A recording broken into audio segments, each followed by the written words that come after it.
everyone, Geordie Paul here. Welcome back to Magpie Movies as always. I hope you're well and I hope you're keeping safe.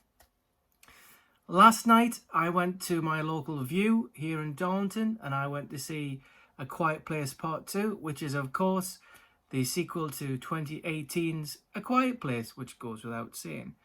So what I'm going to be doing is doing my review of this said film. Before I get into it, I just want to say thank you to my new subscribers. I hope you're liking my videos so far. And if you're not a subscriber, then have a think about it. Drop me a subscription, hit a notification bell, so every time I do a new video, you'll be the first one to know. So yeah, as I said last night, I popped along to my local View here in Darlington. I went to the 9 o'clock screening of A Quiet Place Part 2. So let's get into the specs of it. Directed by and written by John Krasinski, can't say it, who of course I know personally from the US Office, An American Workplace, and of course A Quiet Place #1 was his directorial debut, and I love A Quiet Place. So 2018, when I didn't get a chance to see it at the cinema, it was one of those that I missed. I waited till it came out to buy, watched the Blu-ray, sold the Blu-ray, bought the 4K. Love it. Even my wife, who doesn't like movies, likes the first one, although she didn't come with me to see the second one because she doesn't like stories which have you on like a knife edge and there's a bit too much intensity in it. So yeah, so like I said, directed by John Krasinski and also written by him. It's on for 1 hour 37 minutes. The aspect ratio, because it's at the cinema, but I'm guessing when it gets released will be a 2:35:1 aspect ratio, so you'll have the black bars on the top and on the bottom. So yeah, 1 hour and 37 minutes and the black bars. So I really want to see this one in the cinema, so I'm glad I did. I'm glad I waited and didn't like download it or wait for it to come on streaming or anything such like. This film takes place exactly, or more or less straight away, after the first film. So we all know, if you haven't seen A Quiet Place #1, I'm not going to go into it, but this picks up straight away after it.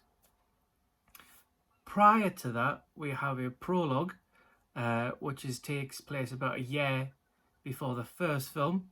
So John Krasinski is in it, and it shows how these creatures who don't see but hunt purely based on their hearing, how they arrived on Earth. And it's in this prologue that we first meet Cillian Murphy's character of Emmett.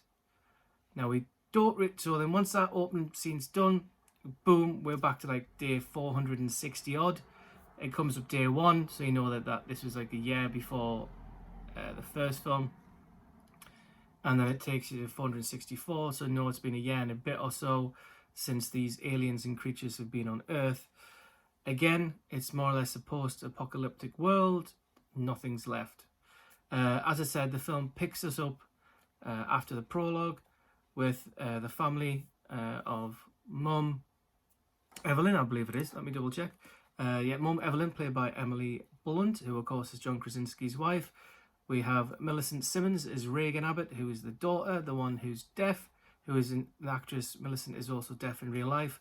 And we also have Noah Jupe, who plays the son, Marcus Abbott. The family, after, like I said, I'm not going to go spoilers, of the first movie, leave their homestead and they follow the map to the next place where they believe other people are alive, because the flame's been set up once they send theirs up. When they get there, they meet Cillian Murphy, his character of Emmett, and of course they get attacked and they find shelter at his home. Once they have that, once they're there and they settle in, he wants them to leave, but the daughter, Regan, has an idea of how to help the family, Emmett and the other survivors. So with that, I'm not going to go any further because we're going to go into spoiler territory. The film itself, negatives. The guy in front of me at the cinema decided to be on his phone throughout the whole of the movie, so all I could see was his screen lighting up. The other negative was a complete tosspot, who, when Cillian Murphy came on, went, "Tommy, here you go, son," because of his character Tommy Shelby out of Peaky Blinders. Those are the two negative points. The film itself is fantastic. I came out of it thinking, God, that was really good. In fact, it was brilliant. Is it better than A Quiet Place? No. It's on the same level in my point of view. From my point of view, sorry, it's on the same level. I know I've read a lot of reviews and watched a lot of reviews who think this is a better film than the first one. I like John Krasinski's character in the first one, Lee. And obviously he's not in this one apart from at the very beginning. I like John Krasinski as an actor and as a person, so I would have liked to have seen more of him in it, but obviously you can't. But yeah, other than that, it was a great movie. The suspense was there. It's split into like 3 different, as it gets to a crescendo at the end, the intensity and drama goes in 3 different directions. I'm not going to go on the directions out because again that would spoil it for you. The score on it is brilliant. The score, I almost compare it a bit to Dunkirk, where you've got it where there's like a ticking clock which keeps going, almost like a heartbeat. And I felt like with in the tense scenes, there's also that foreboding, constant boom, boom, boom, boom, like a heartbeat that I thought totally did well. There's more use of silence in this movie than there is in the first one, because you see it through the point of view of Reagan, the daughter, who of course is deaf. So you're kind of like in her shoes as such, that you can't really hear any of the monsters coming. But yeah, that's basically, I don't want to go into too much detail really, because if you get so far and to explain the review, you will get into spoilers, and I don't really want to get into that. Suffice to say, yeah, I mean, I really enjoyed it. I think to me, it's probably so far, I know we've had Justice League out this year, but that's kind of a reboot as such, is it? Because it's like you've seen the film before as such. Well, you've seen an hour and a half to 2 hours that you haven't seen the other 2 hours. For me, I've been eager to see this film for a long, long time. This and Ghostbusters Afterlife are the films of 2021 that I'm most looking forward to.